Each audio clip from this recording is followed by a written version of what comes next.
அமெரிக்க அதிபராலையும் அவன் Benjamin Netanyahu அந்த உலகம் சீரழிஞ்சு போச்சு. துபை என்ன சொல்லுது என்றால், நாங்கள் நண்பர்களாக என்ன செய்ய போறோம், அரபுகள் எங்களுக்கு தேவையில்லை, இஸ்ரேல் போதும், அமெரிக்கா போதும். இதுதான் ஈரானுக்கு சரியான போகும்.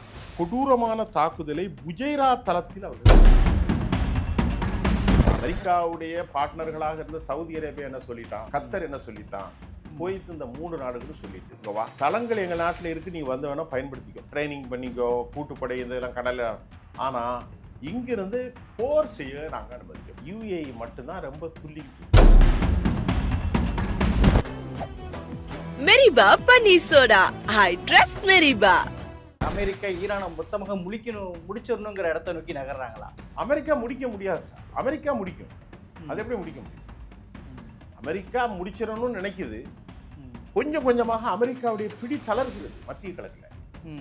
எங்கிருந்து அவங்க ஜெயிப்பாங்க? அவங்க எல்லாம் ஜெயிக்கிறதுக்கு அவர்கள்ட்ட என்னென்ன ஆயுதங்கள் உண்டோ அது இவங்கள்ட்ட. அணுகுண்டை போட்டால் தான் உலகம் அழியும். அணுகுண்டா அவ்வளோ விஷயம் போட முடியும். இப்போ ரஷ்யா கடுமையான எச்சரிக்கை செய்திருக்கு. வெளிப்படையாக ரஷ்யா சொல்லிட்டாங்க, நாங்கள் தான் அனைத்து டெக்னிக்கல் செய்வது எல்லாமே நாங்கள் தான் கொடுத்துக்கிட்டு இருக்கோம் அப்படிங்கிறத வெளிப்படையாக சொல்லிட்டாங்க. ரஷ்யா தான். அமெரிக்கா போரை நிறுத்தியே ஆக வேண்டும் என்ற சூழலில் இருக்கு. ஆனால் அவர்கள் இந்த கோரிக்கைகளை நாங்கள் தயாராக. ரிஃப்ளெக்ட் வாய்ஸ் நேயர்களுக்கு வணக்கம். இன்றைய சிறப்பு நேர்காணலில் நாம் சந்திக்க இருக்கின்ற சிறப்பு விருந்தினர் அரசியல் சமூக திறனாய்வாளர், மூத்த பத்திரிகையாளர் சுஃபியான் அவர்களை வரவேற்று நிச்சயம் செல்வோம். சார் வணக்கம். மீண்டும் ஒரு மோசமான போருடைய கட்டம் உருவாகுவதற்கான வாய்ப்புகள் இருக்கா? போர் உருவாகி அமெரிக்கா இப்போ என்ன நினைக்குதுன்னா, அமெரிக்கா இவர்களை முழுமையாக ரெஸ்டோரேஷன் ஒரு கண்டெயின் பண்ணணும்னு முயற்சி பண்ணுறாங்க. But it is impossible. இப்பொழுது நேற்று சிஎன்எனும் சிஐஏயும் ஒரு செய்தியை வெளியிடுகிறது. அமெரிக்காவுடைய சென்ட்ரல் இன்ஸ்டியூட், அதாவது புலனாய்வுத்துறை ஏஜென்சி, அமெரிக்க ஏஜென்சி ஒரு விவகாரத்தை சொல்கிறது. அது மட்டும் இல்லாமல் நேற்று இரவு கிடைத்த பல தகவலில் பலாயிரக்கணக்கான மிசைல்கள் அவர்களிடத்தில் இருக்கிறது. பலாயிரக்கணக்கான மிசைல்கள் மட்டுமல்ல, பல ஆயிரக்கணக்கில் லட்சக்கணக்கிலான ட்ரோன்கள் மற்றும் ஆளில்லா விமானங்களை மலைபோல் குவித்து வைத்திருக்கிறார். யாரு? ஈரான். 20 வருஷங்களுக்கு அப்புறம் ஈரானில் இப்பொழுது நல்ல மழை பொழிகிறது. மூன்றாவது, ஈரானுக்கு என்ன முடிவு செய்திருக்கிறார்கள் என்றால், ஈரானுடைய சமாதான தலைவர்களை எல்லாம் கொலை செய்த பாவத்தை இன்றைக்கு அவர்கள் அறிவிக்கிறார்கள். காரணம், முஜிதபா கோமேனியை விட அலி காமேனியை விட பெரியவர் 87 வயதில் கொண்டார்கள். இன்னும் பல தலைவர்களை உங்களுக்கு தெரியும். இப்போ அவர்களை அழைத்து கொலை செய்ததன் விளைவாக இன்றைக்கு ஈரான் ஒரு கடும்போக்கு சித்தாந்தத்துக்குள் மாட்டிருக்கிறது. இஸ்லாமிக் ரெவல்யூஷனரி கார்டன்ஸ் காப்ஸ் என்று சொல்லக்கூடிய ஒரு கடும்போக்குவாதம். அவர்கள் அமெரிக்காவை விடுவதாக தெரியவில்லை. அழிந்தே போனாலும் அமெரிக்காவை அழிப்பது இஸ்ரேலை அழிப்பது. ஆக அமெரிக்கா முதலாவது போரை 12 நாட்கள் நடத்தினார்கள். அதில் இவர்கள் ஓரளவுக்கு நிறைய பாடம் கற்று, இரண்டாவது போர் இப்பொழுது நடந்துச்சு இல்லையா, நடந்து இதுக்கு பேர் எபிக் ஃபியூரி என்ற ஒரு பெயரை நடத்தினார்கள். எபிக் ஃபியூரியை நடத்த முடியாமல் 40 நாளில் America ceasefire, America ceasefire, America ceasefire அப்படின்னு தான் அவர் தான் அறிவிச்சாங்க. அது ட்ரூஸ். அவர்கள் ஒரு நாளும் சீஸ்ஃபயர் என்ற வார்த்தையோ ட்ரூஸ் என்ற வார்த்தையோ பயன்படுத்தவில்லை. அமெரிக்கா தான் சீஸ்ஃபயர், இடைநிறுத்தம் வேண்டும் அப்படின்னு சொன்னாங்க. அப்புறம் இடையில ஒரு 40 நாளைக்குள்ள அமெரிக்கா போரை நிறுத்தினார்கள். அடுத்து பாகிஸ்தானில் முதலாவது பேச்சு போனது, அது ஃபெயில்டு, ஹட் பீன் கொலாப்ஸ்டு. ரெண்டாவது இப்பொழுது 14 அம்ச கோரிக்கையை பாகிஸ்தான் கையில் கொடுக்கப்பட்டு அது இங்கே கொடுக்கப்பட்டது. It is under scanning. இது ஈரான் அவசரப்படலை. ஈரானுக்கு இவன் ஃப்ராடு அப்படின்னு முடிவு பண்ணிட்டான்.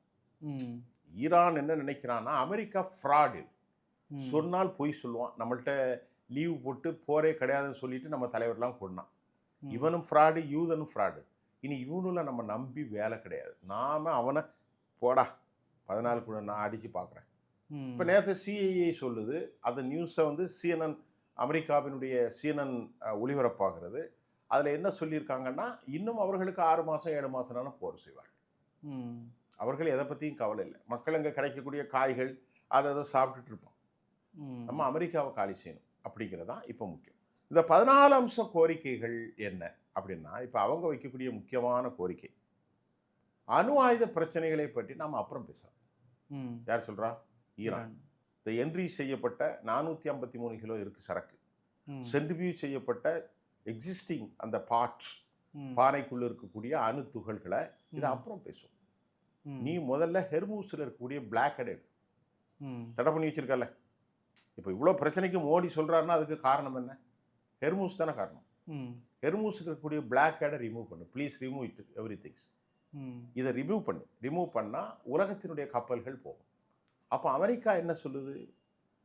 ரிமூவ் பண்ணி பழைய மாதிரி ஆகாது. யார் சொல்றா? ஈரான். இது என்னுடைய பார்ட். அதெல்லாம் பழைய மாதிரி நீ சொல்ல கேட்க நான் யாரா? அதெல்லாம் முன்னாடி உன் ஆதிக்கெல்லாம் இப்போ முடிஞ்சு போச்சு. இப்போ நம்ம புரியுற மாதிரி சொல்றேன். இப்போ நான் இது என்னுடைய பார்ட். 24 நாட்டிக்கல் மைல் சொல்றான், இது 21 தான் இருக்கு. கடலோரத்திலிருந்து 21 தான் அந்த ஹெர்மூஸ் இருக்கு, 21 கிலோமீட்டர். ஆனால் உலக கண்டிஷன் இன்டர்நேஷ்னல் பார்டரை நிர்ணயிக்க சொல்லக்கூடிய அந்த விவகார எவ்வளோத்தில் இருக்க 21 நாட்டிக்கல். அவ 24, இவங்க அதுக்கு முன்னாடி இருக்காங்க. இதுக்கு நான் தான் என் பொருளுக்கு விலை நிர்ணயிக்கணும். நீ யாரு? அதெல்லாம் கிடையாது. நான் வந்து 2 மில்லியன் கேட்குறேன். நான் பரஸ்பரம் பேசிக்கிறேன், சும்மா கூட அனுப்புவேன், வாங்கிக்கிடுவோம். அதில் நீ தலையிடக்கூடாது. நீனோ யூரோப் நாடுகளோ இஸ்ரேலோ யாரும் தலையிடக்கூடாது. எங்களுக்கு we should have a right to determine. நாங்கள் தான் தீர்மானிப்போம். இதுதான் பாயிண்ட் நம்பர் 1. பாயிண்ட் நம்பர் 2 என்னண்டா, இந்த கப்பல்கள் பிளாக் ஹெடெல்லாம் வெளியே நிறுத்தணும். அணு ஆயுதங்களை பற்றி பேசாத, அதை தள்ளி போட்டுரு. அது அப்புறம் பார்த்துக்கலாம்.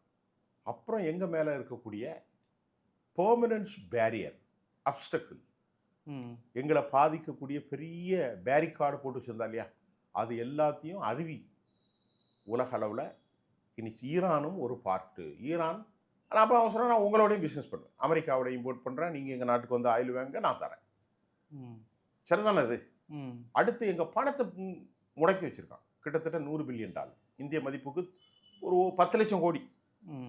9 லட்சம் கோடினா 10 லட்சம் கோடினா அதை உடனே கிடைக்கல, அதை உடனே ரிமூவ் பண்ணு. ஏன்னா நான் வந்து பணம் இல்லாமல் 47 வருஷமாக செத்துருக்கோம், எங்களுடைய 100 உயிர்களும் போயிட்டு அப்படின்னு சொல்கிறான். இப்போ இதுதான் பிரச்சனை. 14 அம்ச கோரிக்கையில் அமெரிக்கா என்ன சொல்லுதுன்னா, 12 வருஷத்துக்கு நீ என்ரீச் பண்ணாத. முன்னாடியே ஆயுதங்களே, அது பேர் என்னது, அணு ஆயுதங்கள் துகள்களே இருக்கக்கூடாதுன்னு சொன்ன அமெரிக்கா இப்போது என்ன சொல்லுது? 14 அம்ச கோரிக்கைகள் முதலாவதாக 12 வருஷத்துக்கு நீ என்ரீச் பண்ணக்கூடாது. என்ரீச் பண்ணக்கூடாதுன்னா அணுகுண்டு தயார் பண்ணுறதற்காக முறைப்படுத்தக்கூடாது. பிளாக் ஹெடை வந்து ஓப்பன் பண்ணு, காசு வசூல் பண்ணக்கூடாது. அப்புறம் அது எல்லாமே அமெரிக்காவை இறங்கின்னு சொல்லிட்டு உன் நாட்டுடைய பணத்தை நான் திருப்பி கொடுத்துட்றேன். இப்போ இதை வந்து அவங்க வந்து ஒரு பாசிட்டிவாக பார்க்கல. இவன் வந்து ஃப்ராடுன்னு அவன் சொல்லிட்டான். இவன் சொன்ன பொய் சொல்லுவான். இப்படி பரம்பரை காசாவில் அனுபவப்பட்டான், ஹிஸ்புல்லாவோட அனுபவப்பட்டாச்சு, எல்லா அனுபவம் வந்தாச்சு. அவன் நாட்டுக்குள்ளே உள்ள வந்து அலி காமினி போன்ற தலைவர்களெல்லாம் கொலை செஞ்சார்கள், உங்களுக்கு தெரியும். அதனால் அவர்கள் இவர்களை நம்ப தேவையில்லை. அங்கே 2 பவர் செக்டார் இருக்குது. ஒன்று அரசியல், பக்கர் கலிபாப், அது மட்டும் இல்லாமல் மசூஸ் பெசஸ்கியான், மூன்றாவது சையத் அலி அப்பாஸ் அராக்சி. இப்போ இவர்கள் political wings. they are facing depend on political. military phase தனியே இருக்குது, IRGC. அவர்கள் கடும் போக்குவாதிகள். அவர்கள் சொன்னால் அமெரிக்காவோட பேசவே கூடாது, அமெரிக்காவை காலி செய்வது ஒன்று தான் நமக்கு வேலை. ஏன் அவர்கள் அப்படி சொல்லுகிறார்கள் என்றால் அவர்களிடத்தில் வலிமை. இப்போ அமெரிக்கா என்ன செஞ்சது? எபிக் ஃபியூரி போரை நிறுத்தினான். அதுக்கு நிறுத்துறதுக்கு என்ன காரணம்? அவன் நாட்டில் வந்து போதிய அளவுக்கு சரக்கு இல்லை, வீசுவதற்கு அடிப்பதற்கு சரக்கு இல்லை. அப்போ உடனே என்ன செய்றாங்க? போரை நிறுத்துறாங்க. அமெரிக்காவினுடைய இராணுவ செயல்பாட்டாளர்கள் சொல்கிறார், நம்மிடத்திலே போரிடுவதற்கு சரக்கு இல்லை. நம்ம ஏற்கனவே சொல்லியிருக்கோம். இப்பொழுது அவர்கள் மெல்ல போரை நிறுத்தினார்கள். இப்பொழுது அடுத்து திடீரென அமெரிக்கா வந்து இதை இவர்கள் சொன்ன உடனே அடுத்து ஒரு பேரை வைக்கிறான் அமெரிக்கா. என்ன பேர்? எபிக் ஃபியூரி முடிச்ச போகிற இப்பொழுது பேரிடு ப்ராஜெக்ட் ஃப்ரீடம். வா, 15,000 வீரர்கள் அமெரிக்கா அனுப்பிச்சு, 20 கப்பல்கள், 100 விமானங்கள். அவர்கள் அப்போ நீ என்ன வேணாலும் கொண்டா, நாங்கள் ரெடியாக இருக்கோம். என்னன்னா இவன் வந்து பெரிய பெரிய கப்பல்களை வந்துச்சு. இப்போ கப்பலெல்லாம் நேற்று அடிச்சிட்டாங்க, ஏகப்பட்ட கப்பலை அடிச்சிட்டாங்க. மஸ்கிட்டோ போட்ஸ் அப்படின்னு சொல்லுவாங்க. அதாவது கொசுப்படைகள், தமிழில் சொல்ல வேணாம், அந்த கொசுப்படைகளை கொண்டு நிறுத்தியிருக்கிறார்கள். ஆயிரக்கணக்கில் இருக்கிறோம். 1200க்கு மேலே போட் இருக்கான். அந்த போட் என்ன அப்படின்னா, கடலை ஒற்றிய மலைக்கு கீழ் அவர்கள் புதைத்து வைத்திருக்கிறார்கள். வழித்தடங்களை ஏற்படுத்தி ஒரு குகை மாதிரி வச்சு உள்ளே வச்சுருப்பாங்க. தேவைப்படும் போது வெளியே எடுத்துருவாங்க. அதில் தரையிலையும் ஓடும், கடல்லையும் ஓடும். இந்த மாதிரி 1.5 லட்சம் கோடிலாம் அதுக்கு தேவையில்லை. 115 கிலோமீட்டர் ஸ்பீடில் போகும். அதில் எலக்ட்ரானிக் வார்ஃபர் இருக்குது, ஜாமர் இருக்கிறது, மிசைல் தொழில்நுட்பங்கள் இருக்கிறது, எல்லாமே இருக்குது, ரெடார் சிஸ்டம். அந்த நூற்றுக்கணக்கில் ஓநாய்கள் வந்து சிங்கத்தை மறைச்சி நிற்கிறோம். ஒரு உதாரணத்துக்கு நீங்கள் வைல்ட் அனிமல்லாம் பார்த்துருப்பீங்க. ஓநாய்கள் சிங்கத்தை மறைத்தினால் சிங்கம் தப்பாது. அப்படி நூற்றுக்கணக்கான கொசுப்படைகள், விரைவு boat, fast track boat surround பண்ணிட்டோன்னா அமெரிக்க கப்பல்கள் காலி. அதில் ஜாமரை யூஸ் பண்ணிட்டா அமெரிக்காவிலிருந்து எந்த தொழில்நுட்பமும் கிடைக்காது. அப்படி ஒரு சூழ்நிலை அங்கே உருவாகி இருக்கிறது. அதனால் இப்போ அமெரிக்கா வந்த படைகள் எல்லாம் திரும்பி விட்டார்கள். முதல்ல பெரிய குண்டை போடுவேன்னு சொன்னான். வாப்பான்னா 15,000 வீரர்கள். இப்போ அதுக்கு பேர் வந்து நான் என்ன சொன்னேன், ப்ராஜெக்ட் ஃப்ரீடம். ப்ராஜெக்ட் ஃப்ரீடத்தில் மிரட்டி வந்தவர்கள் 20 கப்பல்கள், 15,000 வீரர்கள், 100 விமானங்கள், எஃப் சீரியஸ். அவர்கள் சொன்னார்கள், நீங்கள் வாருங்கள், we have been waiting to meet. உங்களுக்கு மீட் பண்ண தான் நாங்கள் உட்காந்துருக்கோம், வாங்க, நாங்கள் காத்து கொண்டு இருக்கிறோம். அவர்கள் வந்தால் இந்த கொசு போட்டுகள் வந்தது. போட்டுகளின் மூலமாக நேற்றைக்கு அவர்கள் தாக்குதலை நடத்தினார்கள். அந்த தாக்குதலின் மூலமாக அமெரிக்காவினுடைய நேற்று F-35 லைட்னிங் விமானம் காணாமல் போயிருக்கிறது. அதுக்கு முன்னாடி KC-46A டேங்கர்கள், ஃபில்லிங் டேங்கர்கள், KC-135 டேங்கர்கள், இதெல்லாம் காணாமல் போயிருக்கிறது. நேற்று நைட்டு அமெரிக்காவிட்ட ஸ்டெல்த் விமானாக 135 லைட்னிங் விமானங்கள் டிஸ்அப்பியர், மறைந்து போனது. அதனால அமெரிக்காவினுடைய கப்பல்கள் தீப்பிடிச்செறியது, தப்பி ஓடிட்டாங்க. அமெரிக்காவுடைய 2 டெஸ்ட்ராயர் கப்பல்களை அடித்து விட்டார்கள். இப்போ இதையெல்லாம் பார்க்கின்ற போது அவர்களுக்கு தொடர்ந்து போர் செய்ய முடியவில்லை. அமெரிக்காவால் முடியாது. உதாரணத்திற்கு அமெரிக்காவுடைய சேனைகளாக இருந்த நேட்டோஸ் ஏற்கனவே போயிட்டாங்க. அதுக்கப்புறம் நேற்று முந்தானத்து கப்பல்கள் வந்தது, அதெல்லாம் நிற்காது, யாரும் வர தயாராக இல்லை. இப்போ இடையில எனக்கு தெரிஞ்சு 7ஆம் தேதி வாக்கில் நான் நினைக்கிறேன், இட்டாலியோடைய பிரதமர்னு நான் நினைக்கிறேன், மெலோனி, அவங்க வந்து ஒரு வரக்கூடிய செய்திகள்லாம் பார்க்கும்போது என்னால் தூங்க முடியலை அப்படிங்கிற மாதிரிலாம் சில விஷயங்களை சொல்லியிருந்ததெல்லாம் பார்த்தோம்னா, அது இப்போ நம்ம சாதாரண ஒரு நபர் சொல்கிறத விட ஒரு பிரதமராக அவங்களுக்கு பல விஷயங்கள் உள்வாங்கி தானே சொல்லியிருப்பாங்க. என்ன ஒரு மோசமான இடத்தை நோக்கி அமெரிக்கா ஈரானை மொத்தமாக முடிச்சிடணுங்கிற இடத்தை நோக்கி நகர்றாங்களா? அமெரிக்கா முடிக்க முடியாது சார். அமெரிக்கா முடிக்கும், அது எப்படி முடிக்க முடியும்? அமெரிக்கா முடிச்சிடணும்னு நினைக்குது.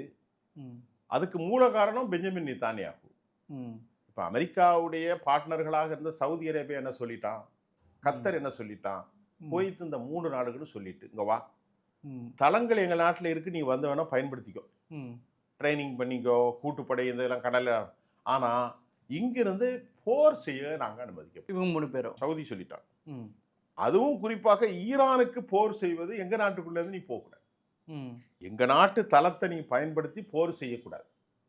அதுவும் ஈரானுக்கு போகக்கூடாதுன்னு சவுதி அரேபியா அறிவித்தது, கத்தரும் அறிவித்தது, குவைத்தும் அறிவித்தது. ஆனால் அவர்களுக்கு அந்த வேதனை பயங்கரமாக தெரியும். UAE அதுதான் சிக்கல். இப்போ UAE மட்டும்தான் ரொம்ப துள்ளிக்கிட்டு இருக்கு. UAE என்ன சொல்லுது, நாங்கள் ஓபேக்லேருந்து வெளியேறிச்சு. நான் உங்களுக்கு நீண்ட காலமானனால சில செய்திகளை சொல்லலை, ரொம்ப நாள் கழித்து தான் இப்போ வந்திருக்கேன். ஒபேக்கில் என்ன சொல்லிச்சு, ஒபேக்னா ஆயில், பெட்ரோல் ஆயிலுடைய எக்ஸ்போர்ட் நிறுவனங்கள், அதுலேருந்து UAE வெளியேறிச்சு. அதாவது யுனைடெட் அமீரகம், அப்படி தானே, ஐக்கிய அமீரகம். அதில் துபாய், அபுதாபி, ராசல் கைமா, உங்களுக்கு தெரியுமே. இப்போ இந்த நாடுகளில் துபாய் வந்து என்ன சொல்லுது என்றால், நாங்கள் நண்பர்களாக என்ன செய்ய போகிறோம், அரபுகள் எங்களுக்கு தேவையில்லை, இஸ்ரேல் போதும், அமெரிக்கா போதும். இதுதான் ஈரானுக்கு சரியான கோபம். நேற்றைக்கு ஒரு செய்தியில் என்ன பண்ணியிருக்காங்க, அவங்க வந்து கொடூரமான தாக்குதலை புஜைரா தளத்தில் அவர்கள் நடத்தியிருக்கிறார்கள். ஈரான். இப்போ அமெரிக்கா வந்து இந்த எபிக் ஃபியூரிக்கா அடுத்து ப்ராஜெக்ட் ஃப்ரீடத்தை நிறுத்துறது காரணம் சவுதி அரேபியாவுடைய அழுத்தம். சவுதி அரேபியா இடத்த நாங்கள் தரமாட்டோம், ஏன்னா சவுதியை ரொம்ப கேவலமாக பேசி போட்டோம். ஆமாம், அதெல்லாம் அவர்களுக்கு ராயல் ஃபேமிலிக்கு பெரிய டென்ஷன் ஏற்படுத்திட்டு கொஞ்சம் கொஞ்சமாக அமெரிக்காவுடைய பிடி தளர்கிறது மத்திய கிழக்கில். எங்கேருந்து அவங்க ஜெயிப்பாங்க? அவங்க எல்லாம் ஜெயிக்கிறதுக்கு அவர்கள்ட்ட என்னென்ன ஆயுதங்கள் உண்டோ அது இவங்கள்ட்ட இருக்கு. நல்லா புரிந்து கொள்ளுங்கள். அணுகுண்டை போட்டால் தான் உலகம் அழியும். அணுகுண்டை அவ்வளோ ஈஸியாக போட முடியாது. இப்போ ரஷ்யா கடுமையான எச்சரிக்கை செய்திருக்கிறது. வெளிப்படையாக ரஷ்யா சொல்லிட்டாங்க, நாங்கள் தான் அனைத்து டெக்னிக்கல் செய்வது எல்லாமே நாங்கள் தான் கொடுத்துக்கிட்டு இருக்கோம் அப்படிங்கிறத வெளிப்படையாக சொல்லிட்டாங்க. ரஷ்யா தான். அது மாதிரி சீனா அவர்களுக்கு ஆயுதங்களையும் கொடுக்கிறார்கள், உணவையும் கொடுக்கிறார்கள், மற்ற விஷயங்களையும் செய்கிறார்கள். ரஷ்யா தொழில்நுட்பங்கள் எங்கே போகுது.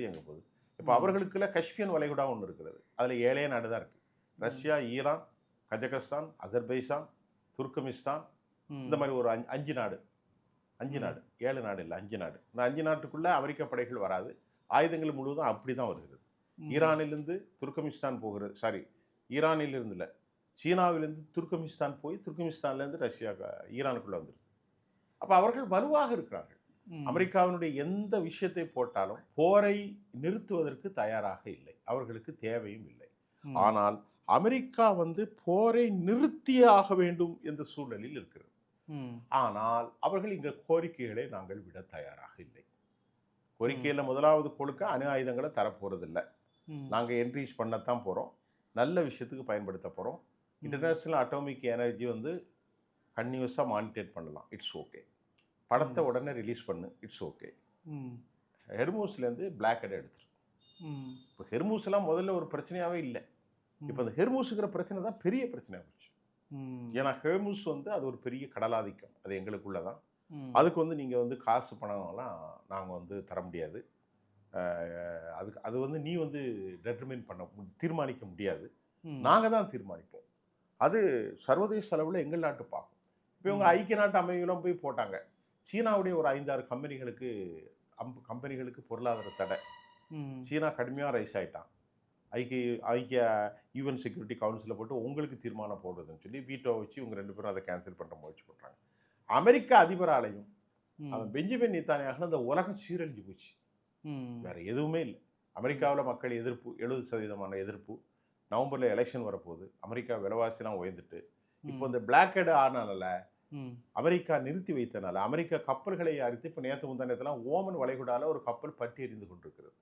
ஓமன் வளைகுடாவுக்கு மேலே தான் F-35 லைட்னிங் விமானம் தாக்கப்பட்டிருக்கிறது. அது எதில் பட்டிருக்கிறது?